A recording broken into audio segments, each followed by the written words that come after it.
नमस्कार। आज हम बात कर रहे हैं मक्वेरी आइलैंड की। एक ऐसी जगह जो कभी बिल्कुल स्वर्ग जैसी थी, पर इंसानी दखल ने उसे लगभग तबाह कर दिया। हाँ, और फिर उसे बचाने की एक गजब की कहानी भी है। बिल्कुल।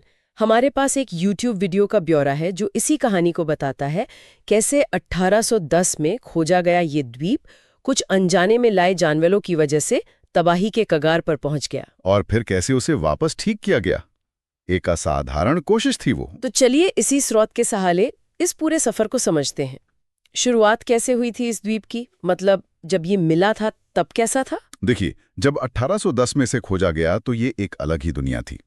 हजारों की तादाद में सील थे, पेंगुइन की बड़ी बड़ी कॉलोनियां। अच्छा। और वो खास टसॉक घास जो इंसानों जितनी ऊंची होती थी, वाह। वो पूरे द्वीप पर फैली थी। पक्षियों के लिए घर थी, सुरक्षा थी। वाह। और सबसे जरूरी बात ये कि जमीन पर कोई शिकारी जानवर था ही नहीं। बिल्कुल सुरक्षित माहौल था वहां के जीवों के लिए। एकदम शांत। पर ये शांति जाहिर है बनी नहीं रही होगी। नहीं, बिल्कुल नहीं। जैसे ही पता चला कि यहाँ सील और पेंगुइन हैं, तो शिकारी जहाज आने लगे। और यहीं से गड़बड़ शुरू हुई। हाँ, यहीं से। अनजाने में इन जहाजों के साथ ना चूहे भी आ गए छुपकर। ओह, ये तो क्लासिक कहानी है द्वीपों की। बिल्कुल। और क्योंकि उनका कोई प्राकृतिक दुश्मन नहीं था द्वीप पर, तो उनकी आबादी मतलब धमाके की तरह बढ़ी। धमाके की तरह। अंदाजा लगा सकते हैं कितना तेज? आप सोचिए, एक मादा चूहा महीने में 2 बार बच्चे दे सकती है, और बच्चे सिर्फ 4 हफ्ते में वो खुद बच्चे देने लायक हो जाते हैं। अरे बाप रे। तो ये तो कुछ ही समय में पूरे द्वीप पर फैल गए होंगे। हाँ, देखते ही देखते फैल गए। और फिर उन्होंने पक्षियों के अंडे, उनके बच्चे, यहाँ तक कि पौधों को भी खाना शुरू कर दिया। पूरा संतुलन बिगड़ने लगा। ये तो वाकई बहुत चिंता की बात रही होगी।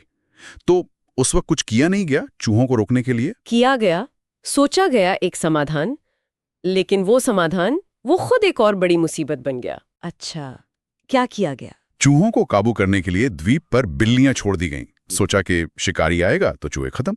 लेकिन मुझे लग रहा है ये प्लान उल्टा पड़ा। बिल्कुल उल्टा पड़ा।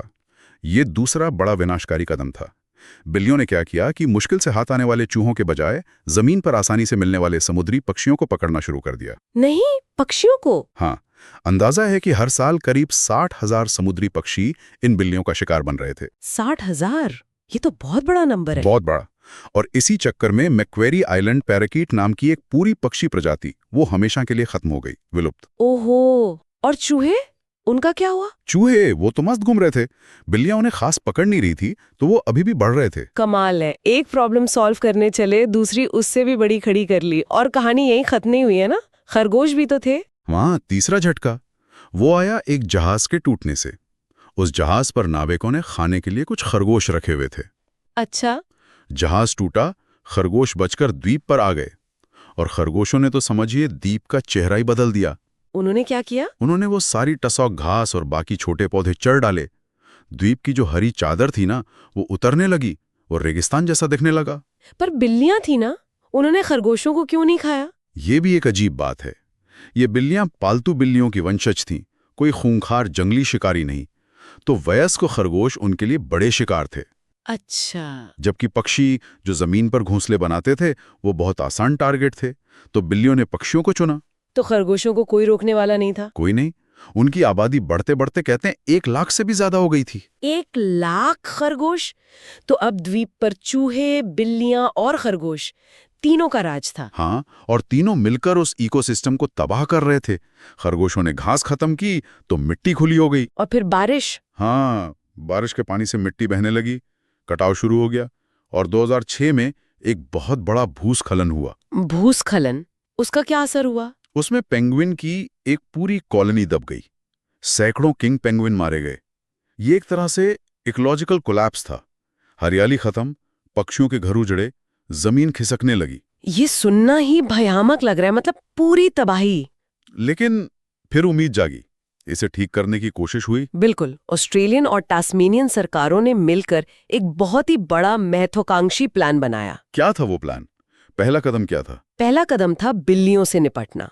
उन्होंने जीपीएस ट्रैकिंग कॉलर और खास तरह के फंदों का इस्तेमाल किया। अच्छा, टेक्नोलॉजी का इस्तेमाल। हाँ, और 2006 तक उन्होंने द्वीप से सारी बिल्लियों को सफलतापूर्वक खत्म कर दिया। और इसका असर भी दिखा। पक्षियों की संख्या थोड़ी बढ़ने लगी। चलो, ये तो अच्छी खबर थी, लेकिन असली पहाड़ तो चूहे और खरगोश थे, लाखों की संख्या में। उनसे कैसे निपटे? वो असली चुनौती थी। उसके लिए एक बहुत बड़ा प्रोजेक्ट शुरू हुआ, करीब $24 मिलियन का। बाप रे, इतना पैसा! हाँ, पहले खरगोशों पर फोकस किया। उनके लिए एक जैविक हथियार इस्तेमाल किया गया, एक वायरस जिसका नाम है rabbit haemorrhagic disease virus. Virus? ये खतरनाक नहीं था? ये वायरस सिर्फ खरगोशों को तेजी से बीमार करके मारता है, दूसरे जानवरों के लिए इसे सुरक्षित माना जाता है। तो वायरस से संक्रमित गाजरें पूरे द्वीप पर फैलाई गईं। और इसका नतीजा? नतीजा ये हुआ कि करीब 70% खरगोश मारे गए, आबादी काफी कम हो गई। लेकिन फिर भी 30% बच्चे थे, और चूहे तो थे ही। बिल्कुल। तो अगले चरण के लिए सर्दियों का इंतजार किया गया। सर्दियों का क्यों? क्योंकि तब ज्यादातर प्रवासी पक्षी द्वीप छोड़कर चले जाते हैं, तो नुकसान का खतरा कम था। फिर हेलीकॉप्टरों से पूरे द्वीप पर हर कोने में लगभग 300 टन जहरीला चारा गिराया गया। 300 टन? हाँ। पूरे द्वीप पर? हाँ, ताकि कोई कोना बचे नहीं। इससे बचे हुए खरगोश और चूहे, उनकी बड़ी आबादी खत्म हो गई। तो क्या ये काफी था? मतलब कैसे पता चला कि सब खत्म हो गए, एक भी नहीं बचा? यही इस पूरे मिशन की सबसे कमाल की बात है। काम यहाँ खत्म नहीं हुआ। इसके बाद खास तौर पर ट्रेन किए हुए स्निफर डॉग्स, मतलब सूंघने वाले कुत्ते, उनकी टीमें लाई गईं। कुत्ते? चूहों और खरगोशों को ढूंढने के लिए। हाँ। इन कुत्तों और उनके हैंडलर्स ने महीनों तक पूरे द्वीप का सचमुच चप्पा चप्पा छान मारा। हर दरार, हर बिल, हर पत्थर के नीचे देखा। महीनों तक? हाँ, ये पक्का करने के लिए कि एक भी चूहा या खरगोश जिंदा ना बचा हो। ये जो बारीकी और धैर्य था ना, वो अद्भुत था। ये तो वाकई अविश्वसनीय लग रहा है। तो क्या ये कामयाब हुआ पूरी तरह से? पूरी तरह से। अप्रैल 2014 में मैक्वेरी आइलैंड को आधिकारिक तौर पर चूहे, खरगोश और बिल्ली मुक्त घोषित कर दिया गया। वाओ! और धीरे धीरे द्वीप ठीक होने लगा। वो टसॉक घास फिर से उगने लगी है, हरियाली लौट रही है, पक्षियों की कॉलोनियां फिर से आबाद हो रही हैं। ये दुनिया भर के संरक्षण प्रयासों के लिए एक मिसाल बन गया। तो ये कहानी हमें सिखाती है कि कैसे इंसान की एक छोटी सी लापरवाही, मतलब अनजाने में लाए गए जीव, एक पूरे इकोसिस्टम को तबाह कर सकते हैं। और ये भी दिखाती है कि कैसे हर चीज जुड़ी हुई है। खरगोश घास खाते हैं तो मिट्टी बहती है और उसका असर पेंगुइन पर पड़ता है। और बहाली, वो सिर्फ पैसे या टेक्नोलॉजी की बात नहीं है, उसमें सालों का धैर्य, बारीकी से प्लानिंग और मतलब चींटी की तरह लगे रहने वाली मेहनत लगती है। बिल्कुल सही कहा। मैक्वेरी आइलैंड ये साबित करता है कि अगर पक्का इरादा हो और विज्ञान का सही इस्तेमाल हो तो हम अपनी गलतियों से हुए बड़े से बड़े नुकसान की भरपाई भी कर सकते हैं। हाँ, ये उम्मीद तो जगाता है। पर इसमें जो कीमत लगती है, पैसा, समय, मेहनत, वो बहुत ज्यादा है। तो ये देखकर एक सवाल जरूर उठता है। क्या सवाल? कि आज जब दुनिया इतनी कनेक्टेड है, ग्लोबल ट्रेड और ट्रैवल इतना बढ़ गया है, तो क्या हम भविष्य में ऐसी तबाही को होने से रोकने के लिए यथेष्ट सावधानी बरत रहे हैं, या फिर हम हर बार ऐसे ही महंगे और मुश्किल बहाली के कामों पर निर्भर रहेंगे?